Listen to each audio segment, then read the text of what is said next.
আসসালামু আলাইকুম। জান্নাতুন নেসা বয়স 21 বছর, নতুন চর থেকে আসছে কেরানীগঞ্জ।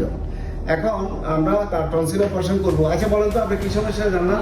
টনসিলের সমস্যা, গলা ব্যথা অনেক, তার জন্য ব্যথা হয়, জ্বর লাগে। আমরা যদি দেখি টনসিল অনেক বড়, তাইলে hugely enlarge tonsil causing dysphagia, dyspnoea, stridor or এখন এটা chronic tonsillitis. এটা 4 criteria. Tonsils are enlarged or fibrous. Tonsils are enlarged. Entry fillers are congested and pressing over the tonsil, fast comer from tonsillar crypt, and bilateral jugular digestive, linear palpable and non-tender. এই 4টা criteria আমরা বলবো যে এটা হলো chronic tonsillitis. এখন আমরা tonsil operation করব। বিজ্ঞ অ্যানেস্থেসিস্ট ডাক্তার সুমন অ্যানেস্থেসিয়া দিবেন।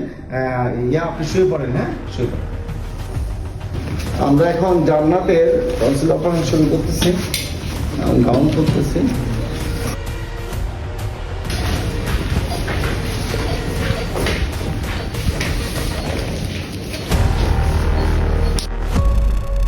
বোঝার জন্য আমরা শুরু করব।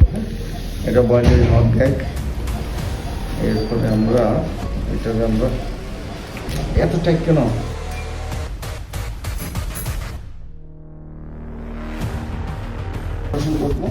এটা বয়েল টনসিল অনেক পড়ছে, এটা বাইপোলার ডায়াগ্রাম। হ্যাঁ,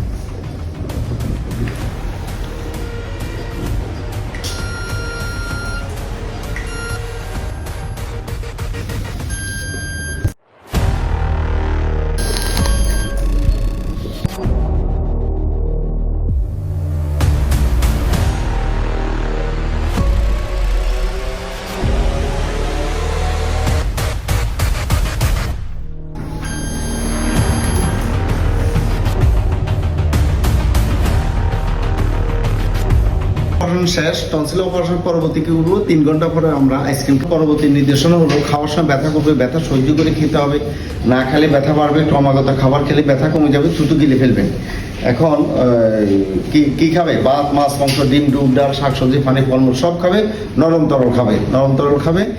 ব্যথা 11 থেকে 12 দিন থাকবে। আমরা 13-14 দিন আমরা অ্যান্টিবায়োটিক খাবার রাখবো। আর এই নির্দেশনা মানতে হবে। আর কোনো রকম যদি রক্ত যায় বা কোনো ব্যথা বাড়ে, অবশ্যই সার্জনের সাথে বা আমার সাথে সাক্ষাৎ করবেন। আসসালামু আলাইকুম।